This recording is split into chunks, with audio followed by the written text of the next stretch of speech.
Tinamaan naman ng ligaw na bala ng airsoft gun ang isang pasahero ng jeepney sa Binangonan, Rizal.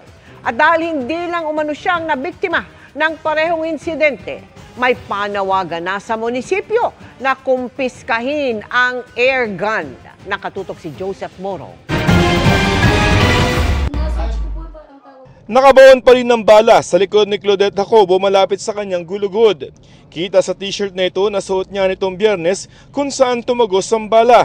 Kwento niya, sakay siya ng jeepney noon at papasok sa trabaho nang biglang may naramdaman siya sa kanyang likod habang nasa Binangonan, Rizal. Akala ko po nung una may bumato lang sa akin. Hindi ko po siya pinapansin nung una. Pero bigla po siyang namanhid. Kaya kinuha ko po yung bimpo ko sa bag. Pinunas ko po. Tapos nagulat po ko may dugo. So ang sunod na akala ko po, nasaksak po ako ng ice pick. Kasi sabi po nung katabi ko, butas po yung damit ko. And pabilog po. Dinala siya ng jeepney driver sa police outpost at isinugod siya sa ospital. Sa x-ray lumabas kung ano ang totoong nangyari kay Claudette. Hindi po ako nabato or nasaksak kundi nabaril. Pasalamat na lang din po talaga ako dahil sa likod lang po siya tumama, hindi po sa batok or sa ulo po.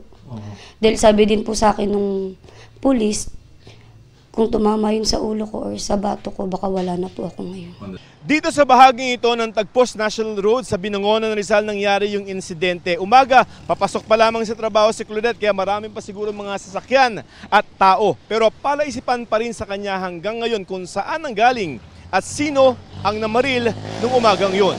3 araw na nakabaon ng bala sa likod ni Claudette pero ligtas naman na siya bagaman nakakaramdam ng sakit. Sabi po nung tumingin po sa akin na surgeon, aantayin daw po siyang umangat.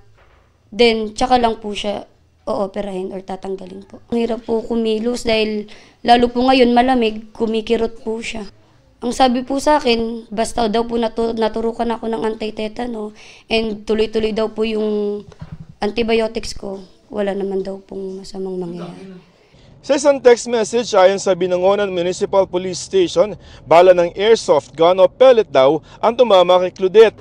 Iniimbestigahan pa rin kung sino ang posibleng suspect. Pagpunto ngayon ni Claudette, hindi lamang siya ang nakaranas nito dahil may ibang nag-comment sa post niya na nakaranas din ng ganito. May isang 17 naman tinamaan nitong Marso lamang sa Angono, Rizal. May isang nag-post tungkol sa kapatid niyang tinamaan noong nakaraang salubong sa bagong taon na hindi pa umaangat ang bala ng airsoft.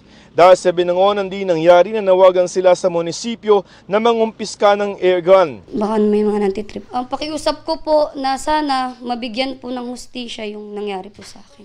Hinihingan pa namin ng pahayag ang munisipyo ng Binangonan. Para sa GMA Integrated News, Joseph Morong, nakatutok 24 oras.